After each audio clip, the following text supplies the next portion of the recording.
हे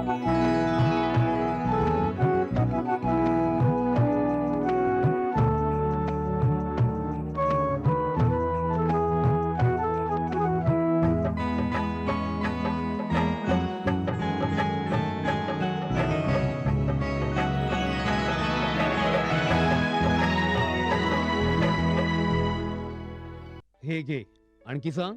बस. अरे हे काय भाऊ, इतकं कमी रासायनिक खत? शेती सोडली आहेस का? शेती नाही, नादानपणा सोडतोय. मातीचं परीक्षण केलंय. आता तर भाऊ जितकं आवश्यक आहे तितकंच खत शेतात टाकू. हा. शेतकऱ्यांनो, आजच आपल्या जिल्ह्याजवळच्या भूमी परीक्षण प्रयोगशाळेत मातीचं परीक्षण अवश्य करवा आणि मातीची पोषक तत्व, आर्द्रता व रोपांचा विकास बघता केवळ आवश्यकतेनुसारच पोषक तत्व घाला. आणि हो, मातीतलं गंधक, जस्त, बोरॉन सारख्या पोषक तत्वांविषयीही जाणून घ्या. खत आणि जैविक खताच्या योग्य उपयोगानं भूमीचा सकसपणा टिकवून ठेवा, उत्पादकता वाढवा, खर्च कमी करा आणि बहुमोल परकी चलन वाचवण्यातही सहकार्य करा. आणि हो, मंद गतीनं नायट्रोजन उपलब्ध करून देणारी खतं जसं कडुलिंबयुक्त युरियाला प्राधान्य द्या आणि युरियाचा पानांवर शिडकाव करा. अरे वा, तू तर खरोखरी समजूतदार झालास रे. आणखी माहितीसाठी संपर्क करा जिल्हा कृषी अधिकारी किंवा शेतकरी कॉल सेंटर.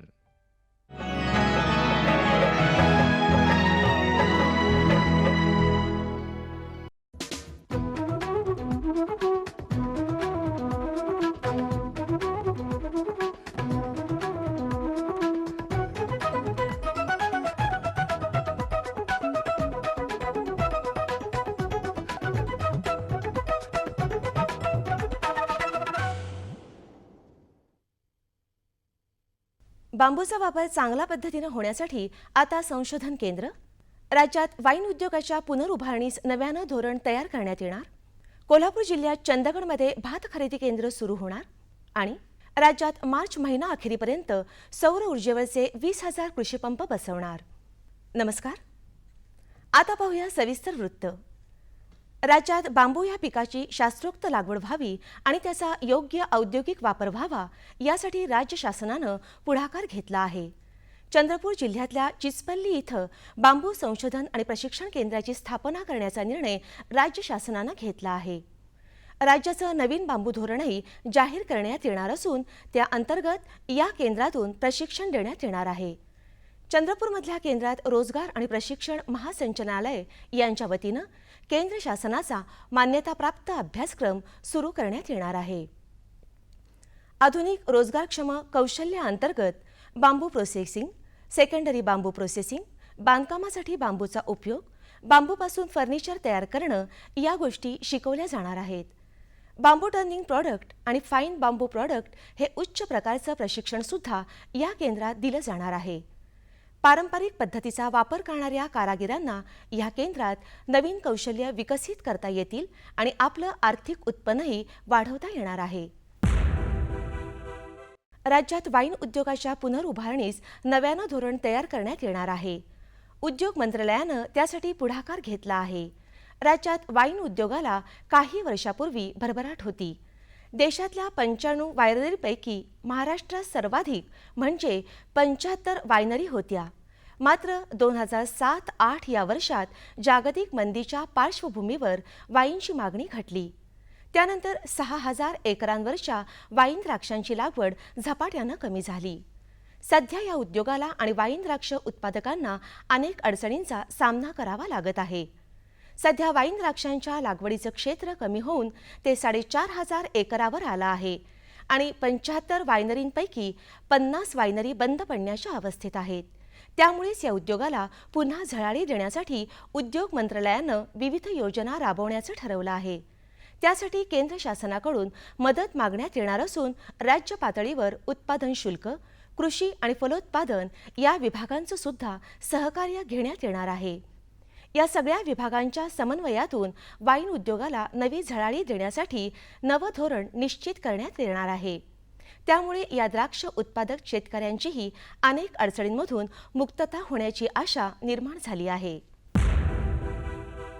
कोल्हापूर आणि आसपासच्या परिसरात भात पिकाची लागवड करणाऱ्या शेतकऱ्यांसाठी एक आनंदाची बातमी आहे. राज्य शासनाच्या वतीनं कोल्हापूर जिल्ह्यातल्या चंदगड इथं भात खरेदी केंद्र सुरू करण्यात येणार आहे. या केंद्रावर किमान आधारभूत किमतीनं भात खरेदी होणार आहे. यासाठी केंद्राची नोडल एजन्सी म्हणून भारतीय अन्न महामंडळ काम पाहणार आहे. ही खरेदी प्रक्रिया पूर्ण करण्यासाठी बिगर आदिवासी क्षेत्रात महाराष्ट्र राज्य सहकारी पणन महासंघाला अभिकर्ता म्हणून नियुक्त करण्यात आला आहे. कोल्हापूर जिल्ह्यात गडहिंग्लज, चंदगड, आजरा, भुदरगड, राधानगरी, शाहूवाडी आणि पन्हाळा या तालुक्यांमध्ये भाताचं उत्पादन मोठ्या प्रमाणावर घेतलं जातं. राज्यात मार्च अखेरपर्यंत 20,000 कृषीपंप बसवण्यात येणार आहेत. त्यात विदर्भातल्या आत्महत्याग्रस्त 6 जिल्ह्यांना प्राधान्य देण्यात येणार आहे. या जिल्ह्यांमध्ये सिंचनाचा अनुशेष भरून काढण्यासाठी शासनानं हा निर्णय घेतला आहे. मुख्यमंत्री देवेंद्र फडणवीस यांनी नुकतीच या योजनेची घोषणा केली.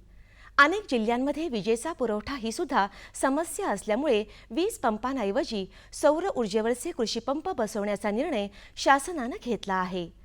हे पंप सौर ऊर्जेवर चालणार असल्यामुळे शेतकऱ्यांना त्यासाठी विजेची वाट बघण्याची आणि बिलांची चिंता करण्याची गरज भासणार नाही. सध्याचे ढगाळ हवामान आणि वातावरणातील आर्द्रता तेलकट डाग रोगास अनुकूल आहेत. यांच्या नियंत्रणासाठी शेतात जमिनीवर पडलेली झाडावरील आणि बांधावरील सर्व रोगग्रस्त पाने, फळे, फांद्या, रोगट अवशेष गोळा करून जाळून नष्ट करावेत. बागेत जमिनीवर ब्लीचिंग पावडरची धुराळणी करावी किंवा कॉपर डस्टन 4% धुराळणी करावी.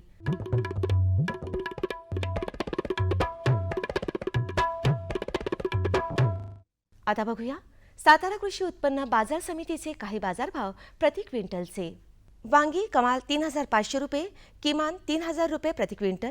कोबी कमाल 1,000 रुपये, किमान 700 रुपये. कांदा कमाल 1,800 रुपये, किमान 1,500 रुपये. बटाटा कमाल 2,800 रुपये, किमान 2,400 रुपये. भेंडी कमाल 4,500 रुपये, किमान 4,000 रुपये. कारले कमाल 3,500 रुपये, किमान 3,000 रुपये. लसूण कमाल 5,000 रुपये, किमान 2,000 रुपये. गाजर कमाल 2,500 रुपये, किमान 2,000 रुपये. आणि हिरवी मिरची कमाल 2,000 रुपये आणि किमान 1,500 रुपये प्रति क्विंटल. कृषी बाजारभावाविषयक अधिक माहितीसाठी www.agmarknet.nic.in किंवा www.msamb.com या संकेतस्थळाला भेट द्या.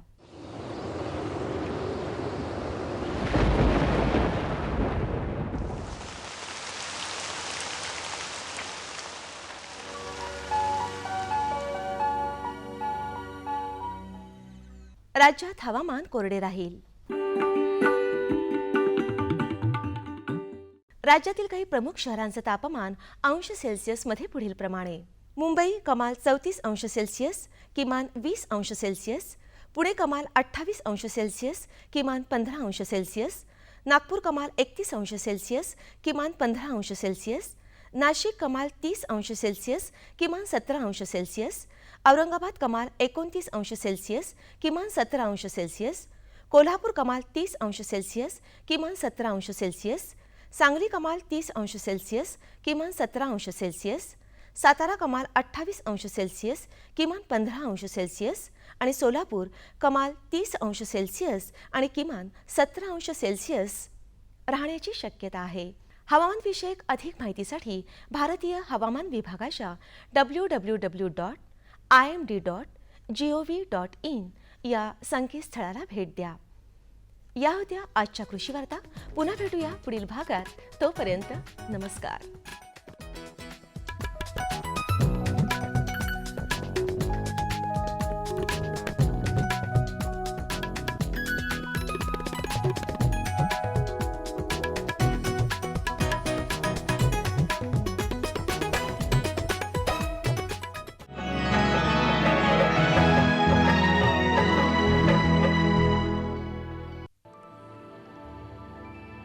पैका वसूल करतेस बाबा, करतेस बाबा. तुकाराम, हे तुकाराम. हे शाळेला गेल्या ती. अं? शाळेला गेला?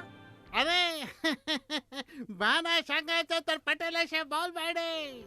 वय लाला, म्या शाळेलाच गेलतो, म्हणजे फॉर्म स्कूलला. जिथं शेतकऱ्यांना पिकांचा उपज वाढवायच्या सर्व गोष्टी शिकवल्या जातात, जसं मातीच्या पोतानुसार कोणती खतं योग्य आहेत, कोणती बियाणं आणि गरजेनुसार कोणती कीटकनाशकं उत्तम आहेत. खर्च बेताचा, लाभ मोलाचा. हे धर लाला, तुझं कर्ज फिटलंय.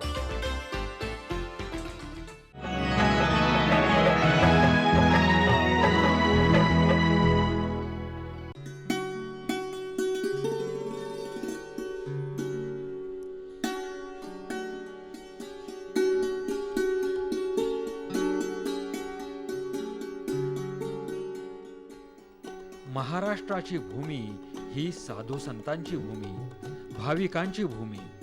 पूजा अर्चा, व्रतवैकल्य, उपवास याची तर महाराष्ट्रामध्ये रेलचेल.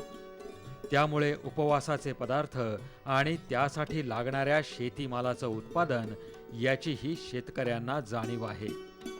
उपवासासाठी बटाट्याच्या बरोबरच रताळ्याचंही उत्पादन प्रामुख्यानं केलं जातं. रताळ्यापासून वेगवेगळे पदार्थही बनवले जातात.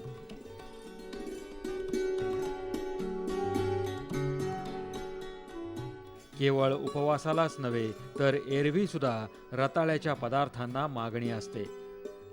पश्चिम महाराष्ट्रात विविध ठिकाणी शेतकरी रताळ्याची लागवड करतात. साधारणतः जून महिन्यामध्ये रताळ्याची लागवड केली जाते. पावसाचा अंदाज घेऊन शेतकरी रताळ्याची लागवड आपल्या शेतामध्ये करतात.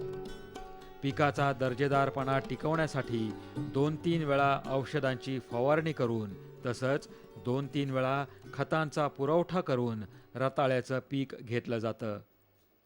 आम्ही ही रताळी लागवड करताना लाल वेलची चांगल्या प्रकारची जातवण बघून डिसेंबरमध्ये याची लागवड करतो आणि ती नंतर पावसाचं सीझन आल्यानंतर आम्ही व्यवस्थितपणे ट्रॅक्टरने शेतामध्ये बांध मारून त्याचे बांधावरती पावसाचा हंगाम बघून आम्ही लागवड करतो रताळ्याची.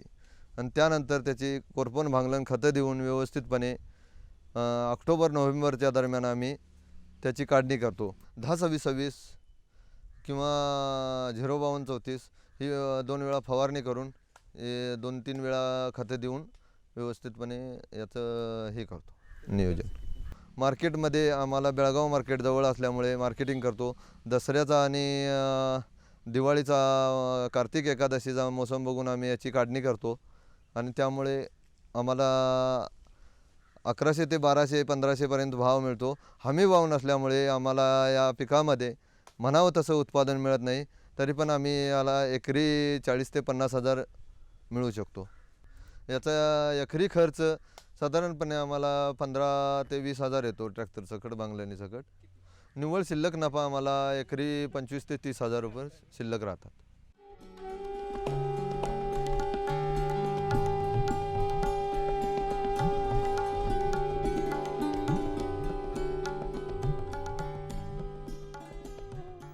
शेतकऱ्यांना पुरेसं उत्पन्न मिळवून देणारं रताळ्याचं पीक अधिकाधिक शेतांमध्ये घेतलं गेलं तर इतर पिकांच्या जोडीनं शेतकऱ्यांना सुद्धा त्याचा फायदाच होईल. बाजारपेठेतील रताळ्याची मागणी आणि त्याचा पुरवठा याचा समतोल साधताना निश्चितच शेतकऱ्यांचाही आर्थिक फायदा होणार आहे.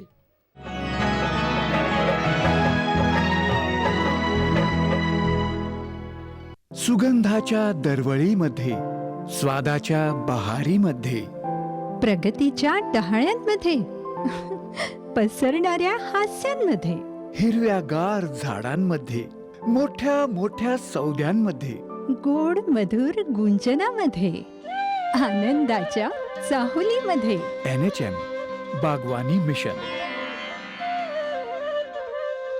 आमची आकांक्षा आपलं स्मितहास्य.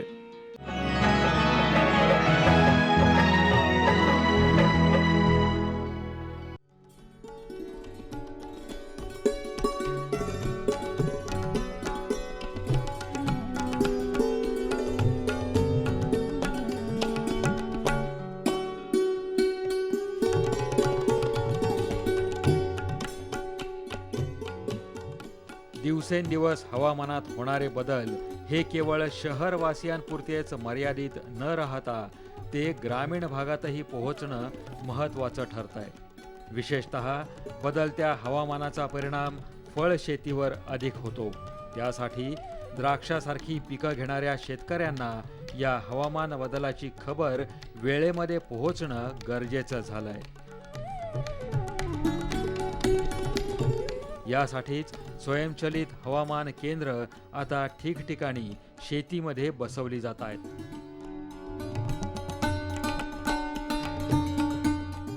सांगली जिल्ह्यामध्ये 30 ठिकाणी अशी स्वयंचलित हवामान केंद्र बसवण्यात आली आहेत. हवामान केंद्र हे तासगाव तालुक्यामध्ये 6 ठिकाणी बसवलेले आहेत आणि जिल्ह्यामध्ये 30 ठिकाणी बसवले आहेत. तर याचा प्रामुख्यानं शेतकऱ्यांना, प्रामुख्यानं द्राक्ष बागायतदारांना या गोष्टीचा जास्तीत जास्त फायदा होतो आहे. यावरून डिटेक्शन, डाउनी मिल्ड्यू, भुरी, करपा आणि ह्युमिडिटी हे जे पॉईंट आहेत, हे पॉईंट इथे मुद्द्यावर शेतकऱ्यांना फायदा होतो. किंवा शेतकऱ्याला ॲडव्हान्समध्ये बाबा रोग किती तीव्रतेत येणार आहे किंवा वारीची व्हेलॉसिटी किती वेगानं वाहणार आहे वारे हे समजलं जातं या ठिकाणी. आणि शेतकऱ्याचं नुकसान जे भविष्यात होणार आहे भविष्यात ते थांबलं जातं, यावरून अनुमान निघतं. आणि याला महाराष्ट्र शासनामार्फत अनुदान मिळालेलं आहे हवामान केंद्राला. ह्या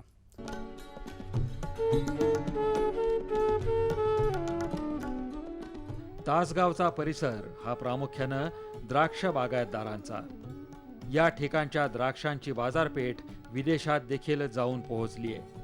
त्यामुळं द्राक्ष बागा आणि इतर पिकांना सुद्धा बसणारा हवामान बदलाचा फटका या हवामान केंद्रांच्या द्वारे कमीत कमी नुकसानीप्रत आणता येऊ शकतो. यामुळंच शेतकऱ्यांचं भविष्यातील होणारं नुकसान वाचवण्याचा प्रयत्न या स्वयंचलित हवामान केंद्रांच्या पूर्व सूचनेमुळं केला जातो. आमच्या शेतामध्ये हवामान केंद्र जे बसवलेलं आहे याची कल्पना पहिल्यांदा 2008 साली मिळाली. कारण अवेळी येणारा पाऊस, अवेळी बदलणारे हवामान याच्यामुळं जे द्राक्षबागेचं आणि इतर पिकांचं जे नुकसान होत असतं त्यातून शेतकऱ्यांना कशा प्रकारे मदत होईल हे बदलणाऱ्या हवामानाची या दृष्टीने म्हणून हे हवामान केंद्र इथं बसवलं गेलं. आणि त्याचा फायदा गेले 5 वर्षापासून या भागातील सांगली जिल्ह्यातील असतील किंवा पूर्ण महाराष्ट्रातील शेतकरी कशा प्रकारे मदत त्यांना होते ह्याचं एक उदाहरण आज सांगली जिल्ह्याबरोबर नाशिक जिल्हा असेल, पुणे जिल्हा असेल या ठिकाणी पाहायला मिळतं.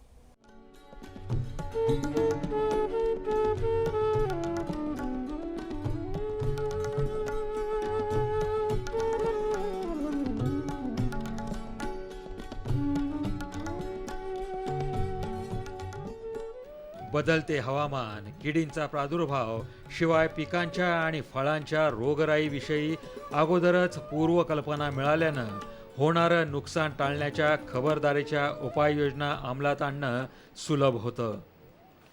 आज सांगली जिल्ह्यात जवळजवळ 30 ठिकाणी ही हवामान केंद्र बसवलेली आहेत आणि त्यांना मेसेजद्वारा किंवा अँड्रॉईड मोबाईलवरती जे काही लाईव्ह त्याच्या बागेची परिस्थिती आहे ही त्याच्या समोर दररोज केव्हाही त्यांनी पाहिली तरी त्याला समजू शकते. आणि हे करत असताना जे सहकार्य आम्हाला या माध्यमातून जे नॅशनल रिसर्च सेंटर द्राक्षावरचं आहे पुण्याला, त्यांचं महत्त्वाचं सहकार्य टेक्निकल गायडन्स मिळत असतो. त्याबरोबर इतर जे टेक्निकल सायंटिस्ट असतात त्यांनी जर आपण जर त्यांना सूचना केली तर तेही आपल्याला मार्गदर्शन करू शकतात. उदाहरण जर घ्यायचं झालं तर डाउनी मिल्ड्यू हा रोग बागेमध्ये केव्हा येऊ शकतो ह्याचं मार्गदर्शन एक वेगळ्या पद्धतीने गणिताच्या माध्यमातून केलेलं असतं. आणि त्या गणितामध्ये पाऊस पडण्याची शक्यता, ढगाळ हवामान, आर्द्रता, सूर्यप्रकाश हे कसं तुमच्या भागामध्ये आहे आणि त्यानुसार अगोदर 3 दिवस याची कल्पना त्या शेतकऱ्याला येऊ शकते.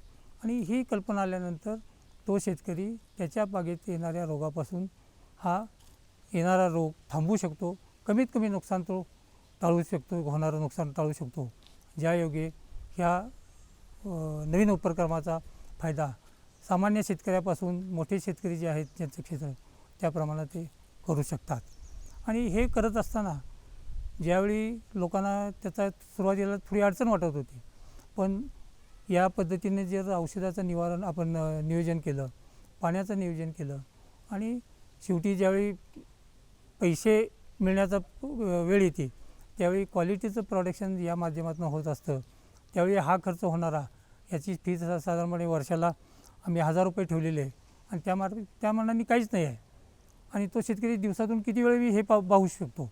मला आज 4 वाजलेले आहेत, पुढचे तासाचं हवामान काय आहे, मी आज दुपारी औषध फवारणी घेऊ का उद्या सकाळी घेऊ, रोगाची शक्यता किती वाटते, त्याप्रमाणे हा सल्ला मला NRC द्राक्ष बागायत संशोधन केंद्रातून मिळत असतो. याशिवाय पुढचं नियोजन आम्ही बागेला पाणी किती लागेल, तापमानाप्रमाणे वाऱ्याच्या हवेच्या स्पीडप्रमाणे किती पाण्याची गरज द्यावी लागते, हे सर्व नियोजन ज्याला आम्ही ऑटोमेशन म्हणतो त्याप्रमाणे आम्ही पुढची डेव्हलपमेंट करण्याचा आमचा विचार आहे.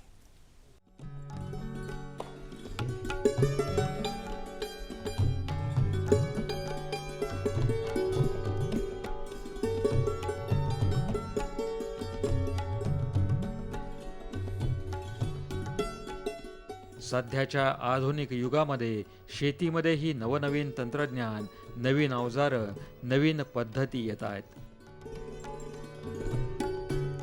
याचबरोबर पिकांची, फळांची अधिक चांगल्या प्रकारे निगा राखण्यासाठी बदलणाऱ्या हवामानाची कल्पना या हवामान केंद्राच्या द्वारे शेतकऱ्यांना अगोदरच दिली जाते.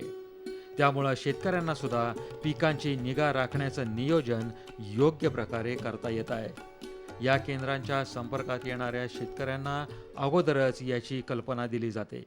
आज नवीन टेक्नॉलॉजी शेतीमध्ये येते, त्याच्यामध्ये वेगळी अवजारं येतात, वेगळे स्प्रेइंग युनिट येतात.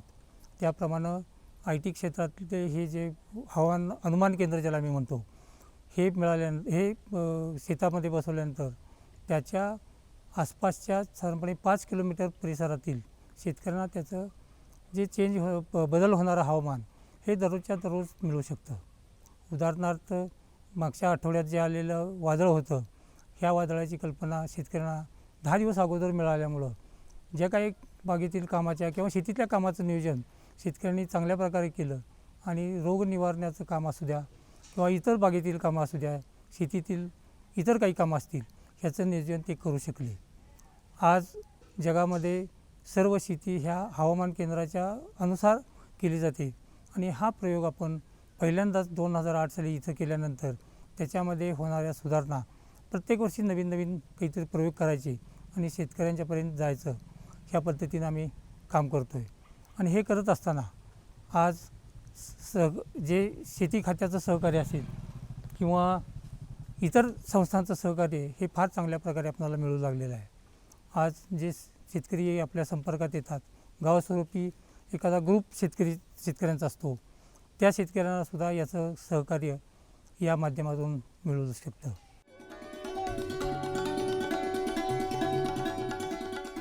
रोगांच्या शक्यतेपासून औषध फवारणीपर्यंत तसंच हवेच्या बदलापासून पाणी पुरवठ्याच्या नियोजनापर्यंत या हवामान केंद्रांच्या द्वारे शेतकऱ्यांना सल्ला दिला जातो. यामुळं पिकांचं उत्पादन वाढवायला मदत होते. खास करून या परिसरातील द्राक्ष बागायतदारांना या स्वयंचलित हवामान केंद्राचा बहुमूल्य असा उपयोग होतोय. शासनाकडून होणारी मदत आणि राष्ट्रीय द्राक्ष संशोधन केंद्राचं सहकार्य यामुळं या स्वयंचलित हवामान केंद्रांची महत्त्वपूर्ण भूमिका शेतकऱ्यांना फायदेशीरच ठरते.